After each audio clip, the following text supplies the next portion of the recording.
네, 시장의 이슈와 함께 또 전략 세워보는 시간 함께 해보도록 하겠습니다. LNS홀딩스 김선영 대표 자리해 주셨습니다. 어서 오세요. 네, 반갑습니다. 네, 시장이 오늘 좀 고점 대비로는 밀렸어요. 하지만 조금 전에 트럼프 대통령이 또 경기 부양안과 내년도 예산안에 대한 서명을 했다라는 소식을 속보로 전해지면서 또 기대감을 갖게 했는데요. 일단 우리 시장에 지금 미친 영향은 제한적인 것 같긴 합니다만 어떻게 보셨어요? 네, 사실 뭐 셧다운 하루 앞두고 이제 바로 이제 승인을 했는데요. 사실 근데 이번이 트럼프 대통령이 처음에 서명을 안 할 때 전체 다 엎어라 이런 느낌이 아니었기 때문에 어쨌든 뭐 추가적인 사안에 대한 부분이었기 때문에 이거는 뭐 시장에 충분히 반영이 된 부분이다라고 보시면 될 것 같아요. 그래서 오늘 이미 뭐 어느 정도 알려진 부분이 있기 때문에 시장의 영향은 제한적일 것이고 어쨌든 부양책은 기존대로 잘 진행될 거다라는 그런 말씀 드리겠습니다. 네. 자, 오늘 또 푸트를 점검을 안 해볼 수가 없죠. 왜냐하면 지수도 잘 가는데 이제 레버리지가 있죠. 여기에 삼성전자 급등 나오는데 삼성전자 있죠. 셀트리온 그룹주 좋은데 셀트리온 헬스케어 있죠. 장기 푸트 지금 본론으로 들어가기 전에 빠르게 좀 리뷰 좀 해볼까요? 네, 일단 제가 장기 포트는 원래 이제 이 올해를 넘어서 내년까지 그대로 홀딩 포지션 취하겠다라고 말씀을 드렸고요. 그래서 그대로 한번 보시면서 매주 월요일마다 제가 체킹해드리겠습니다. 일단 뭐 굳이 크게 볼 필요 없을 것 같습니다. 코덱스 레버리지 이미 100% 올라와 있고 안정적이고요. ICD 우리한테 제일 좀 애를 먹였던 종목인데 ICD 5.5% 지난주 금요일 기준 수익률이었는데 오늘 추가적으로 한 3~4% 올라가고 있으니까 안정적으로 10% 넘어갔을 것 같고요. 코덱스 레버리지 2개, 레버리지 코덱스 코스타 150 레버리지는 내년까지 그대로 홀딩합니다. 그리고 삼성전자, SK하이닉스 이번 시장 IT가 무조건 이끌 거다. 그리고 이 두 아이가 대장이 될 것이다라고 말씀드렸기 때문에 지금 단 한 주 파실 필요 없을 것 같고요. 셀트리온 헬스케어 내년 3월 15일 날 공매도 재개됩니다. 그 전에 한 달 전까지 한 2월까지는 그대로 홀딩 포지션 취하시면 될 것 같다라는 말씀드리고요. DB하이텍 지난주 금요일 날 좋았죠. 52.85% 수익 중인데 그대로 포지션 취하시면 될 것 같고 SK바이오팜은 올해보다는 내년을 조금 더 보면서 지금 당장 한 9% 정도 손실 중이지만 내년을 보면서 조금 길게 보고 투자하자라는 그런 말씀드리겠습니다. 그리고 신일전자 역시 마찬가지로 내년을 좀 보시면서 좀 긴 안목으로 투자 임해 보시면 좋을 것 같습니다. 네, 오늘 전반적으로 좋은 흐름을 보이고 있는 종목들이 또 많이 있습니다. 하나도 손대지 말고 일단 내년을 또 기대를 하고 현재도 좋은 움직임을 보이고 있는 종목들도 끝까지 또 들고 가보자라는 장기 포트에 대한 점검도 해봤습니다. 자, 이제 본격적인 이야기를 나눠봐야 될 텐데요. 사실 시장의 흐름에 있어서 내년이 더 기대가 된다라는 포인트로 오늘 이슈를 잡아주셨다고요. 네, 맞습니다. 제가 어쨌든 뭐 올해보다 내년이 더 기대가 된다라고 계속 말씀을 드려왔었는데요. 일단 제가 미리 드렸던 부분은 원래 오늘 하루 만에 짧고 굵게 모든 것을 다 설명을 해드리려고 했는데 제가 주말 중에 열심히 준비하다 보니까 알려드리고 싶은 내용이 너무 많아가지고 정말 죄송하지만 오늘부터 이제 세 타임에 걸쳐가지고 나눠서 각 이제 세트별로 이제 주제별로 좀 분석을 여러분들께 좀 해드릴 수 있도록 하겠습니다. 이 점 양해 부탁드리고요. 이유는 잘 아시겠지만 이제 내년에도 이제 저는 이제 여러분들이 좀 더 주식 투자에 좀 편하게 임하실 수 있도록 도와드리고 싶은 거니까 이 부분 조금만 양해 좀 부탁드릴게요. 자, 주제는 총 3가지입니다. 오늘은 내년이 더 기대되는 이유다라는 제목으로 준비해봤고요. 다음 주는 조정은 항상 염두에 두자. 하지만 조정은 이제 적정 조정 수준으로 만들어질 것이다라는 내용으로 준비할 거고요. 그리고 마지막은 상승장이 끝나는 신호 그리고 그때쯤 돼서 여러분들이 어떻게 대응해야 되는지까지 좀 세트로 묶어가지고 3주간에 걸쳐서 진행할 테니까 많은 시청 부탁드립니다. 그리고 마지막 그 파트에는 이번 현재 지금 트럼프 행정부의 재무장관인 스티브 무누신과 바이든 행정부의 그 재무장관으로 예정되어 있는 자넷 옐런 두 재무장관을 비교를 하면서 여러분들께 좀 재밌는 것도 알려드릴 테니까 많은 관심 부탁드리겠습니다. 네, 그러면 이제 하나하나 얘기를 좀 풀어볼까요? 네, 일단 오늘 준비한 내용 내년이 더 기대되는 이유에서도 파트를 좀 4개로 나눠서 좀 해보겠습니다. 네. 첫 번째 일단 내년이 예상되는 이유. 그리고 두 번째 환율에 대한 부분, 그리고 지수에 대한 부분, 그리고 내년에 더 큰 자금이 들어올 것이다라는 그런 부분이고요. 마지막으로 기관 수급 분석을 하면서 금융투자나 연기금 지금 도대체 뭐 하고 있는지 이에 대한 부분도 체크해 보겠습니다. 자, 일단 제가 준비한 이미지 한번 보시죠. 지지난주에 제가 한번 보여드렸던 이미지인데 본 이미지는 코스피의 30년치 흐름과 최근 15년치의 PBR 그래프를 한 번에 표시해 둔 건데 참고로 파란색은 코스피고요. 빨간색은 이제 PBR이다라고 보시면 될 것 같습니다. 자. 죄송합니다. 빨간색이 코스피 PBR이고 파란색이 코스피죠. 자, A 부분을 보시면 2008년도 금융위기 시절에 PBR 레벨이 1을 크게 깨고 내려간 적이 있습니다. 그 이후에 B를 보시면 다시 한번 PBR 레벨이 빠르게 회복되면서 PBR이 1.5를 회복하면서 지수는 2008년 저점 892.16포인트에서 최고 2231.47포인트까지 약 150%의 지수 상승이 만들어졌습니다. 자, 그리고 이번에 3월 달에 이제 급락장 때요. PBR 레벨을 보시면 올해 3월 달이죠. 2008년도 금융위기 때 보다 더 낮은 PBR 레벨을 기록했다라는 부분 체크하실 수 있을 겁니다. 그리고 최근에 이를 겨우 회복한 수준이고요. 하지만 지수는 잘 아시는 대로 역대급을 계속 지금 경신을 하고 있는 부분이다라고 체크하시면 될 것 같습니다. 자, 그럼 첫 번째, 과연 이제부터 D지점, 최고점이 어디까지 올라갈지가 많은 시청자님들께서 관심이 좀 있으실 부분 같은데요. 첫 번째, 2008년도 금융위기 때는 잘 아시겠지만 이제 1차 양적 완화, 2차 양적 완화, 그리고 2.5차 그리고 3차 양적 완화를 통해서 각각 이제 제한되어 있는 이제 언제까지 하겠다 그리고 금액을 얼마 하겠다라는 이런 제한적인 양적 완화를 진행했는데 이번엔 잘 아시겠지만 언리미티드입니다. 제한 자체가 없고요. 그리고 오늘도 또 돈을 풀겠다라는 것에 트럼프 대통령이 서명을 했습니다. 잘 아시겠지만 지수는 이제 돈으로 끌어올리는 유동성 장세가 지금 만들어지고 있기 때문에 제일 중요한 포인트는 돈의 흐름이 언제 끊기는지 여러분들이 좀 포인트를 잡으실 부분이 제일 중요한 것 같고요. 두 번째, 어쨌든 이번보다 상대적으로 돈을 덜 풀었던 2008년도 금융위기 때 저점 대비해서 고점까지 약 150% 정도 상승률이 나왔는데 이거를 그대로 이번에 저점에 대비해서 보면은 최고 3,580포인트라는 이 포인트가 나옵니다. 근데 제가 이 얘기는 올해 3월달, 4월달, 5월달 계속 말씀드렸는데 그때 당시에는 굉장히 좀 많은 부분들이 반대를 하셨지만 지금 보시면 한 20% 정도만 올라가면 3,580이기 때문에 멀지 않은 포인트다라는 부분을 여러분들이 직감하실 수 있을 거다라고 좀 체크하고 싶어요. 자, 그럼 여러분들이 올해 3월달 급락기 그리고 요즘 그때쯤에 이제 전문가들에게 많이 들으셨던 내용이 뭐였냐면은 경기가 안 좋아서 올해 지수는 어려울 거다 이런 말씀 여러분들이 되게 많이 들어보셨을 텐데 제가 그때마다 아니라고 그랬었죠. 그때마다 제가 방송에 나와서 여러분들께 보여드렸던 자료 한번 보여드리겠습니다. 화면 한번 보시죠. 본 자료는 여러분들 누구나 OECD 홈페이지에 가보시면 확인하실 수 있는 CLI, 즉 경기 선행지표 자료입니다. 제가 이 자료를 올해 3월달 급락기부터 거의 매달 여러분들께 보여드리면서요. 코덱스 레버리지, 코덱스 코스타 150 레버리지 삼성전자를 소개를 해드린 거 기억하실 겁니다. 다시 한번 정리해드릴게요. 경기를 나타내는 지표는 크게 세 가지입니다. 경기 선행, 동행, 후행 세 가지인데요.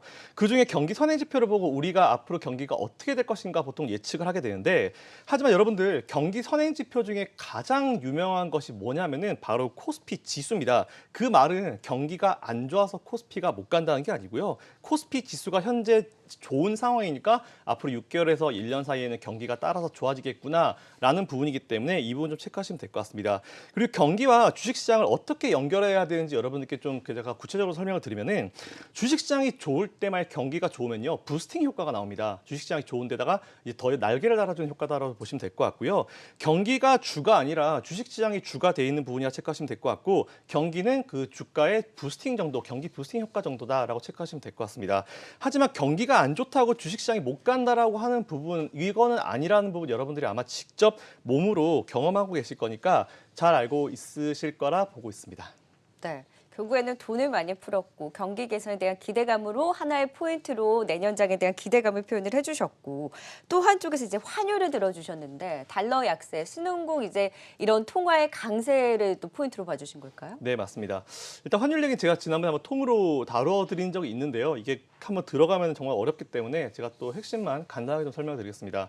최근 환율이 반등하고 있습니다. 하지만 이거는 기술적으로 잠깐 반등한 거다라고 좀 보시면 될 것 같고요.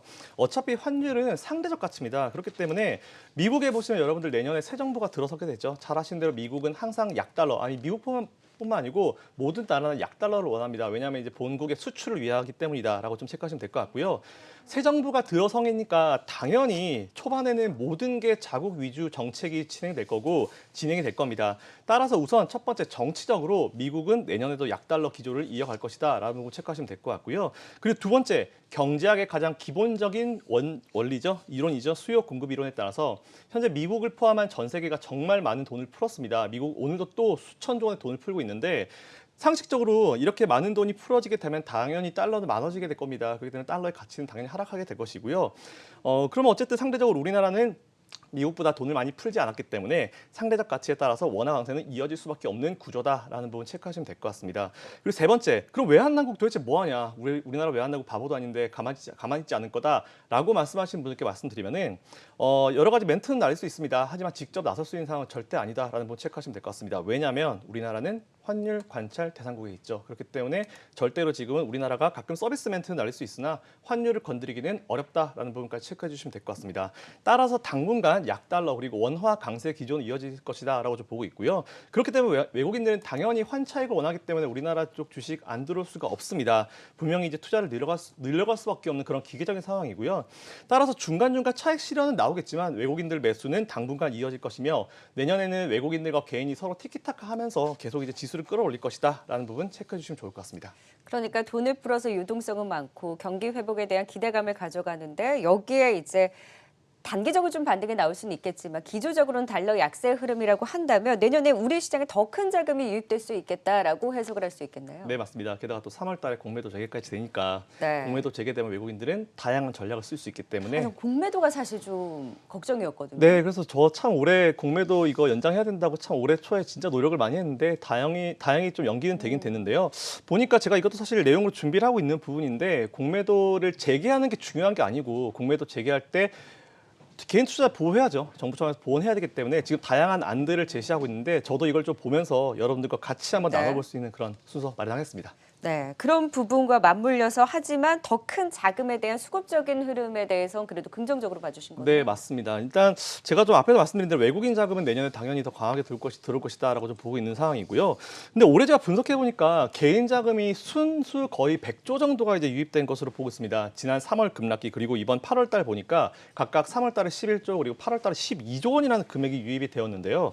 일단 이번에 12월 달에도 지금 계속 엄청난 자금이 유입되고 있는 부분 체크하실 수 있을 겁니다.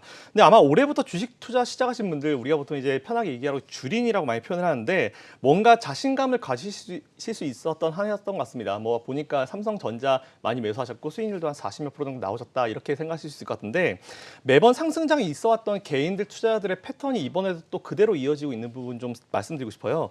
처음에는 맛보기로 들어옵니다. 그래서 뭐 몇백만 원, 몇십만 원 이렇게 들어오시다가 수익이 좀 나기 시작하고 자신감이 붙으면 그 몇십 하셨던 분이 몇백이 되고요. 몇백에 하셨던 분이 몇천이 되고 몇천 하셨던 분이 몇억이 됩니다.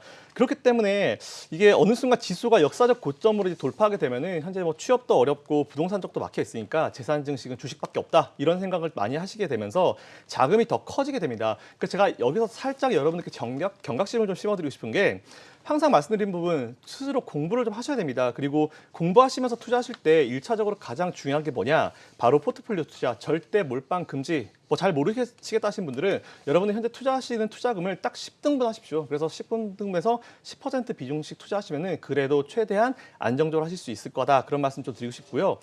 투자 여러분들 뭐 피땀 흘려서 버신 돈입니다. 정말 어렵게 버신 돈이기 때문에 투자도 그만큼 어렵게 하셨으면 좋겠고요. 공부도 많이 하셨으면 좋겠다.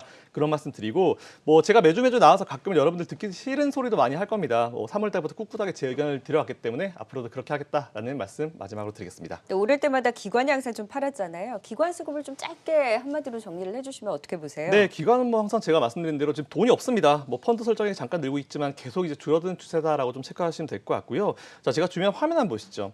본 화면은 제가 지난번 쿼드러플 위칭데이 이후에 이제 기관들의 수급이 달라질 거다라고 말씀드렸는데 보시면은 금융 투자가 이제 쿼드러플 위칭데이 이후 12월 10일부터 바로 지난주까지 약 1조 6천억 정도를 매수했습니다. 티나게 매수는 안 했는데요.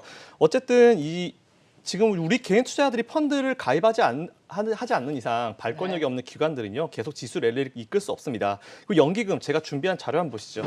연기금 내년 운용 계획입니다. 올해 지금 국내 주식 17.3%인데 내년에 16.8% 0.5% 줄인다고 합니다. 그렇기 때문에 여러분들 내년에 기관 수급이 절대 시장을 이끈다 생각하지 마시고요. 기관은 지금 뭐 연기금은 뭐 포트폴리오 줄일 수밖에 없는 상황이고 기관들은 돈이 없습니다. 그렇기 때문에 외국인들과 개인들이 서로 티키타카 하면서 내년도 증시를 안정적이고 강하게 이끌 것이니까 포트폴리오 투자하시면서 제가 중간중간 꼭 여러분들께 말씀을 드리겠습니다. 그리고 양적 완화, 미국에서 양적 완화를 중지하겠다라는 시점까지는 주식 투자 이어가셔도 되니까 중간중간 잡으면 최대한 이겨내시길 바랍니다. 네, 또 그게 매수 기회가 될 수도 있겠네요. 네, 내년장에 기대되는 이유 다음 주에 또 두 번째 시리즈로 더 함께하도록 하겠습니다. 지금까지 LNS 홀딩스 김선영 대표였습니다. 고맙습니다. 감사합니다.